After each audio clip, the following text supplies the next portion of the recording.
Well, Maurice, thanks for joining me today. We're just in the aftermath, not even a week away from the death of George Floyd, and I understand that you were in. First of all, you're in Japan. Is that correct? Yes, yes. I'm currently living in Japan right now. And ex-military, is that correct? Yes, United States Marine Corps, 14 years. Excellent. Well, thank you for your service to our country, and I think that you are going to have probably perhaps better perspective on this than many will. So I just will dive right in with you. At the end of the Pledge of Allegiance, which was written all the way back to 1892, we end with liberty and justice for all. What, in your opinion, would justice mean in this particular case, based on the facts that you have seen in your own research? Okay, so I mean, obviously the facts are all from what everyone's seen is you know it's not the police body cam. We've only seen what perspectives and angles from what everybody else took, right? So we don't have all of the facts. So my opinion is specifically based off what the public's been able to get a hold of, right? Um, um, I do think that justice would be it has to be a fair trial, right? The guy has to have his day in court. Um, I think that a few mistakes have already been made that kind of taint the justice, such as and not so much to the officer, but just something we've been seeing in general. Even if you remove the race piece from it, right? I do feel like, and I think a lot of people feel like, whether you black, white, Native American, Hispanic, Asian, right, that when it comes to police officers being held accountable or liable for their actions, there's a delay in when they're actually like charged and then actually detained, right? As opposed to if me as a citizen, if I called the police and said that my wife abused me, right? The police would come to my house. If they took photos and it looked like she actually did it, no matter what she said, she's being detained that night, right? And they'll figure everything else out later. If you yourself were accused of any crime, right? If there's an investigation, most likely you'll be held in jail unless you can post bail, right? Meet the bond, or until the investigation concludes and they decide if you're going to go to court or not, right? And if they decide to go to trial, you're not even guilty yet. You're still innocent, right? Right. But you can still be sitting in jail until you go to trial and the judge says, hey, this guy's innocent, drop all charges. Nobody's gonna, you know, uh, uh, compensate you for the weeks to months that you spend in jail, right? So I think that at the core of this, right, if we're gonna say liberty and justice for all, then justice has to be that if it looks like a crime is being committed, right, or wrongdoing has been done, then whether you're in a uniform or not, it should be equal across the board. It should be a standard of how we handle that. No, and I think you're right about that. And what's interesting to me that an interesting point you bring up is this man, George Floyd, was accused of a counterfeit, I think, $10 or $20 bill. For such a crime, you would have, as you just said, face your day in court for the crime that you committed. What we don't 100% know, because none of us have seen every single angle, every single camera, was their amount of resistance of arrest. Even so, from my perspective, I don't see a justification for what happened. Which begs the question, Maurice, with four officers of all of different races involved in this, but specifically Derek Chauvin, the white guy, why, in your estimation, based on what you know about law enforcement at least, would such a public event happen when you know we're in the day and age of people pulling out these things to film them, which clearly was the case, knee on the neck. Three other officers don't seem to have any problem with this. So Yes. why would that happen? Okay, so I'm going to give you this answer that I'm going to give you is going to come completely from a military standpoint. I know how the Marine Corps does it and how we view things like this, and most branches are the same, right? And so I was just, at one point in my career, I was a chief of a SSCT, a Special Security Communications Team, right? As a chief, there was nobody above me. Like, I was the senior staff NCO, right? I had an officer above me, a first lieutenant, right? So in the Marine Corps, once you're in a leadership position, right, um, uh, you end up having troops below you that you 13, 14, 15, 20, 25, 30 troops, right? And you try to account for everybody, right? So if I have a Marine, a junior Marine that does something uh, bad, let's say he gets a DUI, right? Hmm. And it was over the weekend. Um, it's a shot against my leadership, but I'm not held responsible for it because I can't control the guy when he's off of work, right? However, if I have a Marine that decides to walk downstairs or to the general's office and punch the general in the face, right? Uh, I will be held responsible for that because as a leader, it's looked at if you have a Marine who was bold enough, right, to walk into the general's office and punch him in the face, right? That means that he didn't fear me enough. He didn't fear any consequences, right? Right. It is a blow against my leadership. It means that I have not trained them or taught them the consequences of making those kind of poor decisions, right? So when you have an officer, right, and you brought up a very good point. This day and age, right, when there are so many optics, right, there's people who are waiting, hoping something like this, just so they can be like, I'm the one that got it, right? Yeah. Uh, when you have an officer who's bold enough, right, to do what he did, to sit there, and then the smugness of his face, right, the way he looked at it, right, and to be completely blatantly oblivious to what people were saying. He has zero situation awareness because he himself, it looked like, unless he just truly didn't care, didn't seem to even realize that the guy wasn't even moving anymore, right? Right. Uh, when you have somebody who is willing to do that, then the only answer is that he didn't fear there would be any consequences, right? Either his department was so corrupt or the leadership was just so toxic, right? But it it makes you want to peel the onion back or go down a rabbit hole a little more and say like, well, what else has happened, right? Right. Because the only reason for anybody to do that, in my opinion, right, and from a leadership standpoint, is that there's been other cases where there were no consequences, right? It was a wild west, right? And that's the only answer I can come up with is that when somebody does that, you got to go straight for the leadership. Police chief, my opinion, police chief has to be relieved, right? Right. The captain has to be relieved. There is no give us a chance to fix because people are tired of hearing that, right? Right. And the only way to me, and it's from a military standpoint, when you want to show that there's true change, you start at the top, Yeah. right? Because if you're willing to remove those people, then everybody below you knows you're not messing around. And it sounds to me, Maurice, like these guys, or at least him and his partner, had about 12 or 13 complaints against them already. So it's like you said, if the fish rots from the head down, then you're looking at the captaincy of this particular department that had overlooked or had Exactly. turned the blind eye to a lot of this stuff. Because that's the thing I was trying to wrap my head around is it's like you got three other guys there. Why wouldn't someone say, especially like you said in this day and age when everyone's filming, say, hey, ease up. I mean, the guy is clearly, he's face down. He's 6'6", but who cares? He's face down. He's cuffed. What threat does he present to you at this point that would necessitate four people and then one guy specifically doing this? So I just couldn't come up with that. And like you said, the smugness on the face, just the excessive use of force, which brings me to another question, which I think this is a complex issue with complex analysis, I think, on this. You mentioned earlier that there's a racial component potentially to this, and then there's also an excessive use or excessive force component of this. How much do you see those as conflated, or should they be treated separately? Should we look at this as a precedent case of Caucasian on African American force? How do you see it?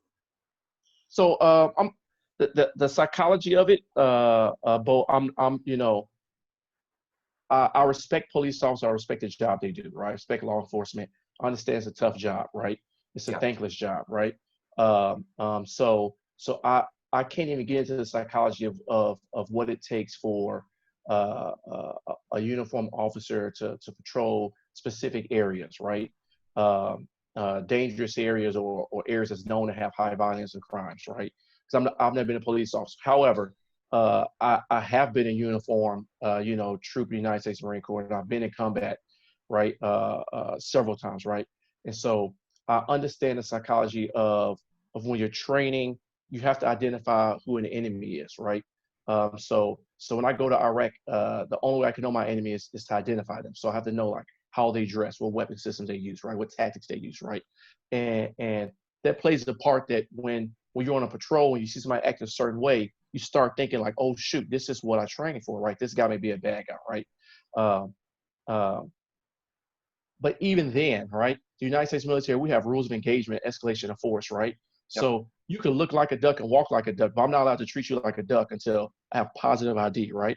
So I have to, and this is in a known, but this is in a known combat zone, right? So I'm in a war zone, right? Like Right. I'm there for one reason, right? And even before I even engage you, if you don't engage me first, right, but you're walking towards me with a weapon in your hand, if you don't point it at me, right, I have to wave flags, I have to shoot flares, right? I have to shoot rounds off of the ground so you can see the sparks. I got to give you commands in English and in your language. So I got to have a linguist do it for me, right? We're doing all these things before I engage you, right? So, so unless you point at me, right, then I can say, oh, I fear for my life and authorize deadly force, right? Right. And that's against a known enemy combatant, right? If you don't have a gun that I can see, I'm not even allowed to engage you with a firing. I have to match force with force, right? These are rules of engagement for war that the United States has, right? Federal laws put in place, right? And Yeah. I'm expected to memorize all of that, right? In the United States, though, you have police officers who are authorized deadly force against U.S. citizens, right? Without any of that stuff in place, right? And so when you take a officer and you train him, right, and he gets all this training to protect himself and protect the citizens, then you turn around and tell him that those same citizens he's bound to protect are also in certain cases threats, right? He has to differentiate because they all look the same, right? They're not wearing a military uniform; they're wearing clothes, right? And so, in my opinion, the training has changed from reminding officers that they're protecting U.S. citizens to everybody's a threat. Keep your head on a swivel, right? And that's how they're addressing everyone, right? And so if you're where the race plays in is if you're in an area that's high gang violence and their gang is Hispanics or their gang is blacks, Mm-hmm. right? Uh, uh, uh, then if they're not wearing certain colors, right? Then you have to assume that everybody is in a gang, right? So that's how they're approaching, right? These situations. The problem is instead of approaching it from like when me and you were kids, right? Police officers, de-escalated situations, right? Right. Now it almost seems like the officers escalating, and 9 times out of 10, the citizen, right, could be there with their arms up, saying, please don't shoot me, okay, I'm reaching my Right. wallet, doing all these things, and they'll still end up getting tased, pepper sprayed, shot, slammed on the ground, so I think race, the optics say that race does play a part in it, Yeah. but the optics also say that officers aren't been trained for enough. There is no uh, neighborhood communication. It's police officers and then everybody else in the neighborhood, and there is you Yeah. know, uh, no community involvement.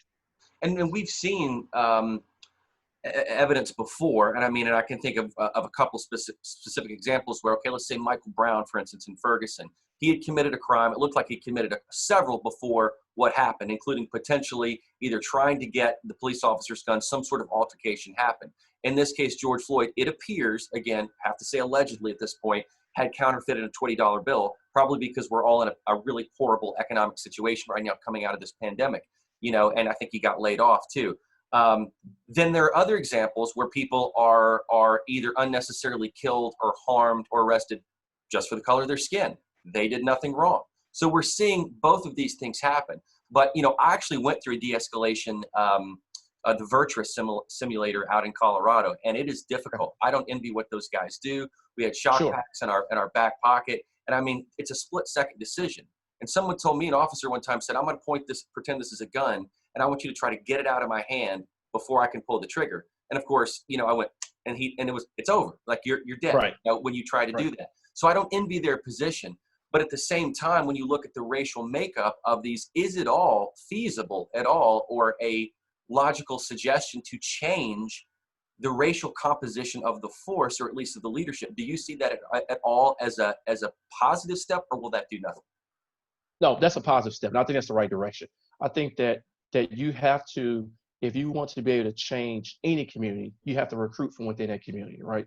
Every every I mean, I'd go out there and say every boy and every kid wants to grow up and be a cop or a firefighter or something in public service because those guys are heroes, right? Right. It's the reason why most of us, the guys that do join the military join because you want to do something that's impactful for your community. You want to come back and say, hey, I did this thing and I defended freedom, right? And so those are the best people to recruit from. Recruit from inside your local community first, right? Because 9 times out of 10, by the time a kid is at the age where he can be a police officer, right?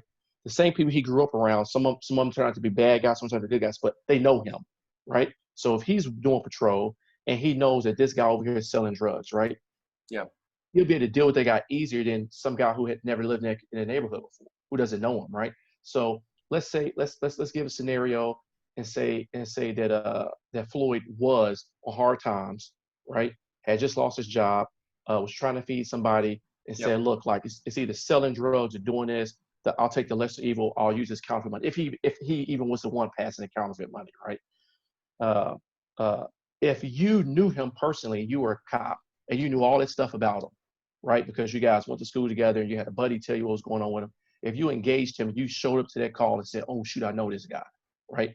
Yeah. You would be able. He still committed a crime. If in this scenario, let's say he actually did it, right?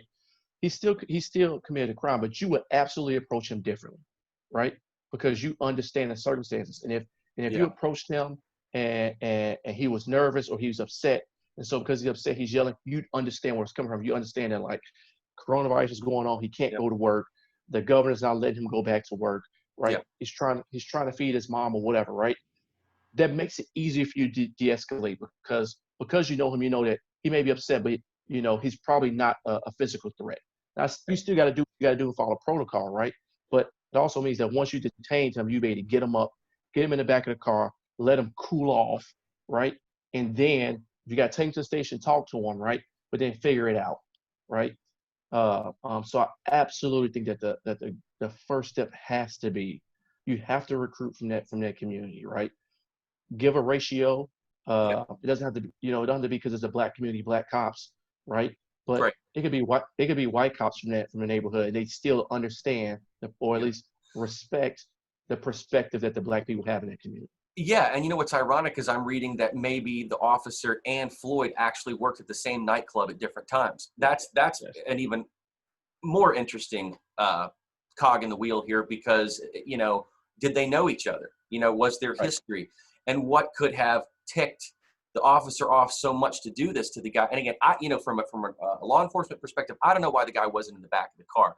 Again, why is he Yes. being publicly humiliated? Why is there so much time that's taking place between the arrest and that? I did see a little bit of a struggle when he was getting out of the car. You have the African-American cop come over and help him, actually apprehend him at Right. this point. I know Floyd was big, 6'6", but the tragic irony of all of this is that those officers are going to see their day in court. Floyd won't. And Exactly. he has a right to face a jury for the crime he committed. A friend of mine said, I think the phrase goes, "I'd rather be judged by 12 than carried by 6." About I'd six. never Yep. heard that before. I'd never heard that, Absolutely. and it makes perfect sense. But my friend also told me that he said, there is a problem sometimes, and he's an African American guy, that within the community in terms of what a person should do when an officer approaches them, especially if there's suspicion. How do you see that in Right. terms of educating everybody for this, in terms of when an officer stops you, whether it's reasonable or not, what's the proper behavior to have so that you don't wind up, frankly, allowing a cop to use excessive force? So I'll be honest with you, Bo. The answer to that question is you have to be educated on, and unfortunately, it's not uniform across the board because it depends on what state you're in, what county you're in, how those cops interact. Yeah. My father was Shelby County Sheriff, right? Okay. Sheriff's deputy, right? So growing up, my dad always taught us, if the cops pull you over, turn the car off, put the keys on the dashboard, roll the window down, put your hands out the window, so he knows right away you're not a threat. Yep. Right. We always got taught, be respectful. Yes, ma'am. Yes, sir. But I think that's more of a Southern thing than just dealing with cops. Right. Yeah. Yeah. But when I got stationed at Pendleton in California, and grew up in Tennessee in Memphis, I got pulled over a couple of times. Memphis Police Department, Shelby County. I had no issues. I did exactly what my dad taught me. Didn't matter if the cop was white, black, Hispanic. I never had any of those problems. This is the South, right? Yep. But I go to the West Coast, which is, California is as liberal as they get, right? and I got pulled over by a highway patrolman. I was speeding, and so I go to do that, and the guy is right away pulling his gun out. Walks to the side of the car, and got a gun pointed to somebody. He's screaming at me, right? And that's just because I didn't know in California, when you get pulled over, you don't move in a car at all. Like both hands need to stay on the steering wheel, Mm, right? And the officer can see through, and you better not move. Don't reach for the glove box to get your stuff ready. yeah, Don't move at all. You don't turn the car off unless he tells you, right? You don't even roll the window down unless he walks up and knocks and tells you to, right? I didn't know that, right? yeah, So there is no, unfortunately, there is no cookie cutter protocol. The danger to that is that in communities that feel like they've been oppressed by police officers or bullied by police officers. If it's a black community, they're teaching their kids, you're probably going to get killed. So you got one group of parents teaching their kids like just comply, do what they say, don't be loud or whatever. You got another group of people telling their kids like, don't take your chances, run. You know, and then social media and the regular media doesn't help because everybody's a lawyer now, right? So you got all these, right. you got all these people putting bad information out there saying, if they ask them, are you being detained? You don't play those. You don't play those. To me, you don't play those games with police officers, right? Right. It's sad. It's not fair to tell anybody just do what they say because your rights can be violated, Bo. And that doesn't mean Right. constitutionally, you're not obligated to comply with unlawful orders, right? But this day and age, that could possibly end your life, right? So is it worth? Is it really worth, Exactly. arguing with them? And so I think that's the core of all this anger and Being the enragement. African American community, I mean, and I'm trying to put myself in their place, which God knows how I ever could. But if there's a natural resistance to police officers because you feel there's police brutality, look at what Colin Kaepernick has been saying. Look why he takes the Right. knee. Look how many examples do we have to have of this? You have this natural resistance towards law enforcement, which makes you maybe more, I don't use the word violent, but certainly more resistant, even if you have done something wrong or perhaps nothing wrong. And so you can make Yes. what normally would be a de-escalated scenario far more escalated. So, Yes. I see completely a necessity to look to either have the FBI or some branch oversee every police department and root it out. Lil Wayne, I think, said, stop saying that this means that all police officers are bad. I agree with that. But for the ones that are, if there's no oversight and if there's no cleaning of those, then where are we left? Because I see, again, this is a complex issue. And you brought up an interesting point about the media, too. What's your take on how the media has treated not just this situation, but Ferguson and others? Do you see them stoking the flames of Oh, racial disparity and strife? absolutely, Bo. It's every year it's just getting worse and worse and more toxic, right?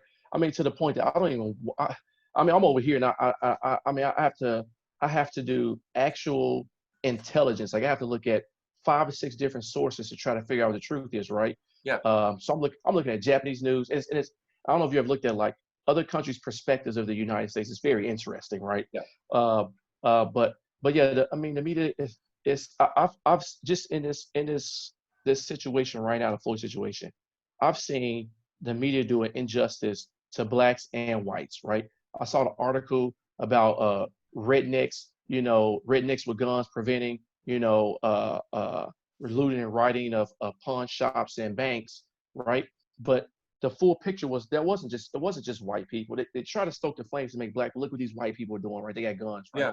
Police aren't doing anything to them, but the whole group, it was mixed. It was blacks and whites, and they protected small businesses, right? Saying, hey, you're not going to riot and loot here, right?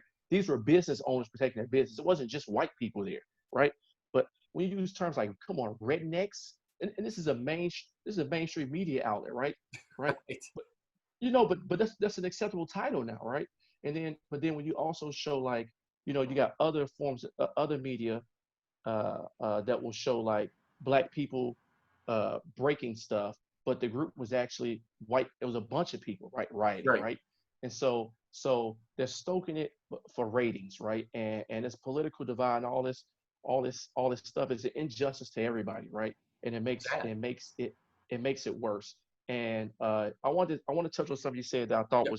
was really unique. You said that we've got to almost a point where you may have to have like a third party oversight, federal oversight, FBI, all these things. And I agree with that, but I would challenge that and do one better and say that I would say that more law enforcement on top of law enforcement doesn't make people trust more, Mm. right? Um, um, I would say the solution is more likely that if you really want to get the the public's trust, how, like, questions, how do you repair trust has been damaged so much, Yeah. right? Um, um, and so to me, the only solution is community involvement, education, right? How do you get people not to teach their kids that the cops are untrustworthy, right? The only answer to this is education, right? But how can I educate my son or my daughter to trust this, right? So the thing is, you need to create a community oversight, give people buy-in, right? So we have this thing in the Marine Corps we use called a WIFM, what's in it for me, right? Okay. Is whenever you're presenting something to a general or a colonel and you want to sell them on, hey, sir, we should give him money to do this exercise, or we should buy this cool widget over here, right? The first thing is he's thinking, say, well, what's in it for me, Mm. right? And so if you want the community to buy trust, if you want them to invest in this education program, right, you got to ask yourself, what's in it for them? The buy-ins, give them a seat at the table, right? So you form a community oversight committee that's only the citizens, Mm. right? And whenever a citizen from that community comes and files a complaint against an officer for over excessive force, right? Even though I may investigate it, that committee gets to see that complaint, right? And they get kept abreast of every step of the investigation process, right? And they get to say so too to the police chief and say, well, hey, I know internal affairs said this, but did they investigate this? Did they go talk to this person, right? This person that lives over here said they saw everything. Nobody questioned them, right? This lady down the street says she saw everything, shared the whole conversation. She wants to report it. They won't take her statement, right? Because we've seen Yeah. those things happen too, right? So when you have them buy in, then when the DA comes out and says we're not going to prosecute, they were already expecting it because the committee told them, hey, there really is nothing here, right? Or this guy really Yeah. was in the wrong, right? Uh, because then that fosters those people being able to tell their children, like, hey, these cops are good, right? Because they know them, they have a relationship with them, right? So, And like they in have some Minneapolis, buy-in. what we could have had basically, if in hindsight, hopefully going forward, what you're suggesting is have a community, a community oversight of that, and who would bring issues like there have been 12, 13 complaints against him and his partner. Exact, Where's the exactly, accountability? exactly. So something like that may have been missed by a commissioner because he's up here, Yep. right? But if the captain's been keeping it down here, right, Hmm. then that committee has a direct line to go to the commissioner and say, hey, look, this guy has 12 complaints and nothing's been done about it. And the commissioner can say, wait a minute, who is this? Not on my watch, right? The mayor can say, wait a minute, no. I want him out of there, right? And that puts trust back in the public, right? That's a Um, great, uh, great solution, Maurice. I'm impressed with that because who's policing the police? And you seem to be exactly. saying the community element is just as effective, if not more effective, you believe, than some sort of federal oversight of it. Yes, because they have a seat. It's everybody wants a seat at the table, Bo. And I learned in the Marine Corps that a lot of times, like when we're doing 14 to 15-hour days, or you come back from like an 8-hour patrol and the next patrol is in 4 hours, right? You guys are going to be exhausted, right? And when people get exhausted, they start getting resilient, right? Yep. So sometimes just explaining to them like the big picture and making it feel like they have some buy-in, like saying, hey, Yep. we got to do this patrol because bad guy A is over here, but saying, hey, how do you guys think we should do next patrol? Like, how should we, what formation should we use, right? Who wants to take point? Making them, letting them have some part of the decision-making process does wonders for morale. I've seen Hmm. it, Yeah. right? I've seen it in the most stressful of situations, right? And you can get a guy that was exhausted be able to pump out another 6 hours of work just because he's invested in the process now, right? We've got no And trust. so We've got no investment. There's no ROI on this, basically.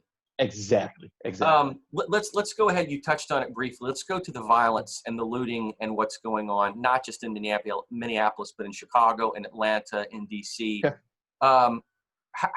What does that say to you?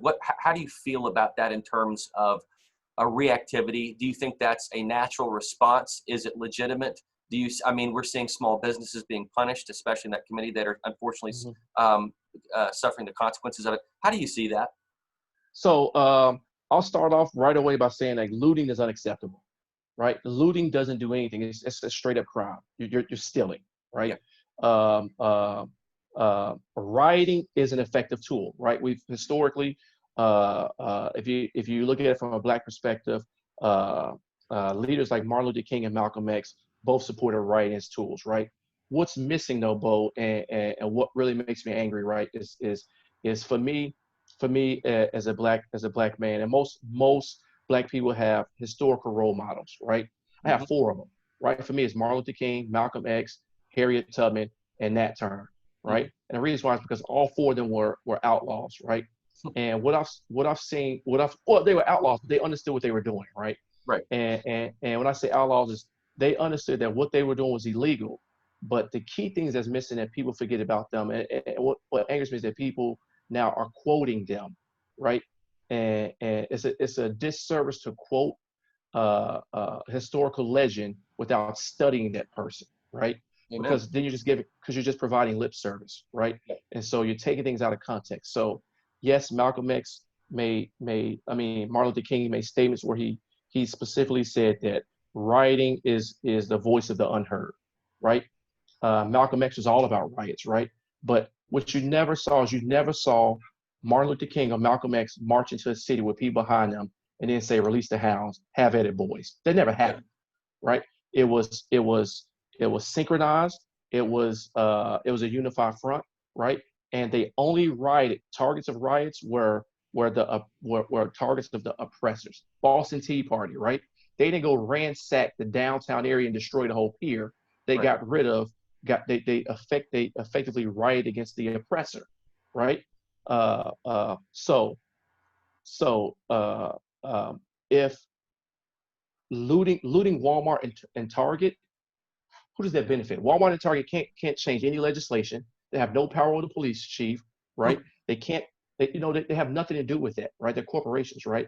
Now, burning down a police station, smash police cars, right? Those are crimes, but that is the oppressor that they're upset against, right? And physics says the energy has to go somewhere, right? Yeah. So it's effective rioting, right? But those leaders also didn't just riot. They had other tools that was amplifying it, right? They boycotted at the same time, right? They did Yeah. peaceful protests at the same time, right? Right. It wasn't pure energy, right? So what's missing in these riots is Martin Luther King and Malcolm X were conduits. They understood the physics of there's a powder keg. When people Yep. get angry, kids, when they get angry, the first thing, it's a basal instinct. It is. When children get angry because they don't like you, they throw tantrums. They're Right. rioting, right? They throw a fit, right? And so when you keep telling the people, oh, this is the one off, this is just one bad cop, you keep hearing the same thing over and over and Right. over, but nothing changes. I mean, it's a physics. Science says that it's gonna explode, right? So what we saw demonstrated was a lightning storm, right? It was chaotic, right? What was missing though is there was no conduit. There was not one leader to stand forward and say, hey, like I will be the face of this, right? Because that's what Martin Luther King and Malcolm X did. They understood that So what we're going. who is it, Maurice? I mean, I'm sorry, I didn't mean to interrupt you, but Go ahead. who's that generational leader right now? I We mean, don't have it. We don't have one. We okay. we we we, we don't have one, Bo.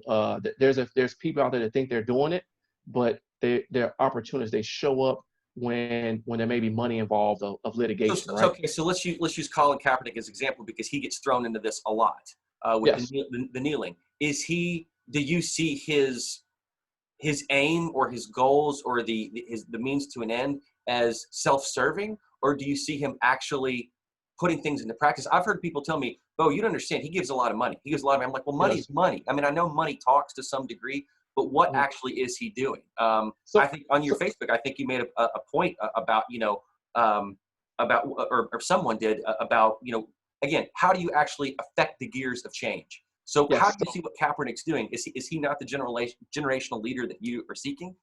So he is a generational leader, but he's not the conduit, right? Okay. So when I say conduit, I mean in a sense of if you're going to riot, people have to understand if you riot, you're still breaking the law. You should be ready, prepared to go to jail for it, right? Yep. All the people, the leaders that I mentioned, Harriet Tubman knew what she was doing. She knew she would be killed if she got caught, right? But she accepted it, right? Yep. Nat Turner knew that what he was doing, he would get killed for, right? Martin Luther King and Malcolm X both said it. They knew they would be assassinated. It wasn't if, it was when. They knew that they would go to jail, and they went to jail. Nelson Mandela knew he was going to go to jail, right? But these people made themselves a central person because if you go riot, Bo, with a bunch of people, who does the government reach out to say, hey, let's make a deal? Hey, can you tell them to calm down? The government reached out to Malcolm X, Right. right? They reached out to Nelson Mandela. They reached out to Martin Luther King, right? They reached out to him because that was a focal point, right? So I'm not saying Kaepernick isn't a leader of generation. He is. He's a philanthropist, right? There's Yeah. different types of leaders, different levels, right? So I don't think that what he's doing and what he's done at all is self-serving, right? Uh, I admire him because what he does is different. I read one of his things, and when I first heard he's giving money, at first I was like, well, I didn't really pay attention to him. I'm a Titans fan, so I didn't care about anybody else, right? Right. But when I started looking, I really was amazed at what he does because uh, he understands that poverty and hardships isn't just about race. Like he's giving money to low-income blacks and low-income whites, right? He's giving scholarships. So he isn't just I only support, I'm pro-black, right? He Yeah. is, right? He took a knee. He felt that the biggest, the squeakiest wheel that needed the grease, right, was the issues with police brutality on blacks, right? So Yeah. so I don't think he was self-serving. I think that his actions were justified. I think that in that what he did, he sacrificed his career, right? He wasn't willing to do anything illegal. He didn't lead any riots, right? Right. But that's where we are right now. Where he was at, he was the warning leader. He was the leader to say, hey, like things are going to get worse if we don't fix it Yeah. now. And for the most part, it was ignored, right? But there's no transformational conduit. You're not saying, because obviously the White House, Congress, nobody's reaching out to Colin Kaepernick to say, hey, let's, like you said, let's make a deal. Let's find Right. out what the issues in your community are and how we can make this better. Really, no one's reaching out to anyone that I can tell you. So there's no focal point. Right, because who is that person? Is it Black Lives Matter? Is it the Right. new Black Panther Party? Like, who is it, right? So By the way, Black Lives Matter. Do you, again, transformational group, obviously, for the right reason? I mean, for the right reasons. Do you see that as? I hear people say Black Lives Matter. No, all lives matter. No, Black Lives Matter. It's like it goes back and forth, and I'm just wondering if that message is getting lost. it is because there's a lot of uh, and don't take this the wrong way, right? Not at all. This comment is specifically coming from a lifetime since I was 17 of the military, right? So what I do see is that we have a lot of freedoms in the United States, right? And sometimes there could be, I hate to use the word too many freedoms, but so everybody, we're at a point in time where the United States has been so successful that we have first world problems, right? Yeah. So Black Lives Matter, all lives matter, blue lives matter, everybody's life matter, human life matters, right? The problem that we have is that everybody wants to be the it, right? So if you say Right. if you say Black Lives Matter, then somebody's offended by it, Right. right? If you say Blue Lives Matter, then somebody's offended by it, right? And so we have But all these they're different. all right, aren't they? I mean, they're all. They're, If they are. if the sanctity of life is universal, it's like co-opting that one element of it because it's like you said, what's in it for me? What's in it for me is white lives matter. I can say that because I'm white, or for you, Black Lives Matter because you're black. It's like, is my group superior to your group? Exactly. And the problem is that's how people are taking it, right? But when people say Black Lives Matter, they're not saying Black Lives Matter more than yours. It's really Black Lives Matter just as equally as white lives or Asian lives or everybody else, right? And so the problem is that if you look up the statistics Mm-hmm. of police, people killed by policemen, right? Uh, you're gonna see more Caucasians than blacks, right? But then if you dig into that and look at how many of those were brutal or no knock raids or the wrong guy or we thought this guy did this, but come to find out he wasn't. It is Yeah. disproportionately blacks, I right? think I've read that So exact statistic where it looked like the amount of homicides that occurred at the hands of police was like 53% white. So it seems like, well, right, over half of them are white. But in the specific instance, when you start I don't say skewing, but changing the right, statistics as to mistaken identity, mistaken right, death, then it could be disproportionately towards minorities, right. especially African American. Right. We need to have what it's you said it earlier, like this is so complex, right? Yeah. There has to be a unifying voice. We can't have all these different factions, right? The biggest thing though, but that can't happen until until the people themselves, and this is what I posted, is that the only way to get people to listen this day and age, right? Yeah. Especially when you start talking about the people who have the power to institute change, legislation, right? Now we're talking politics, right? The only way to get that to change is if you're going to riot and you're gonna burn down police stations and smash police cars, then hey, that's the oppressive habit. Understand that if you're caught on camera, you got to suffer the consequences of that. But hey, you did it for the cause, right? And I Mhm. don't have any issues with that, right? Historically, that's worked, right? Okay. But then there has to be some follow up, right? You got to get to the polls, you got to vote, right? You have to vote, right? And and I'm a firm believer if the government's not working for you, then don't pay them. So boycott, right? So to me, those are the two most powerful tools. You will Boycott and all voting are the two biggest things yes. to affect real change. Yes, right. Another thing too is we have to stop, right? Stop willing to negotiate, right? If you do an injustice to me, Bo, right? Uh, uh, if I feel like you did injustice to me, what sense does it make for me to come to you and say, hey, can we sit down? And I turn around and smash your house. You say, okay, let's sit down and talk, right? And I say, let's make a deal, right? If the position that you're in is higher than mine, right, in injustice, I still left you with that power, right? So to go to a mayor or police chief and say we want some change and then trust them to legislate, that's the wrong answer, right? Because they could do good, but then when their time is up, the next person could come in and wipe it away, right? So we at this point where we're at, there is no more let's make a deal. You've already rioted, right? That you've passed the point of no return, right? The next logical choice has to be we want, governors, we want people to resign. Let's hold elections now, right? And that may seem extreme, but it immediately puts the power back into people's hand, right?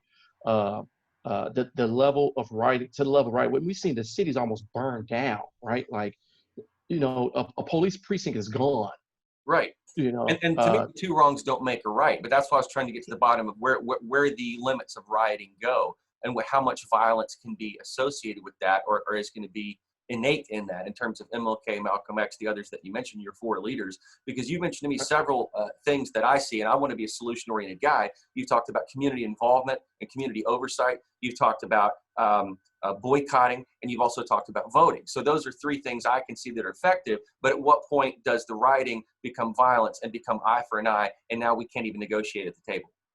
Right, and so it's a gray area. It's a fine line that has to be walked, right? Because let's say, what if I turn around and ask you this, right? I really hate to answer a question with a question, right? That's okay though. But but uh, uh, let's say that everybody that rioted was on camera, right? After all this is done, do you still take them to trial and hold them responsible, or do they get a free pass? If you give Right. them a free pass, if you give a free pass, and what president was just set, right? So like that's the gray area, right? If Yeah. it's an eye for eye, then you also have to be willing to say, uh, we forgive you for burning the city down, but you have to forgive us and give us an opportunity to fix it, Yeah. right? I see what And you're saying.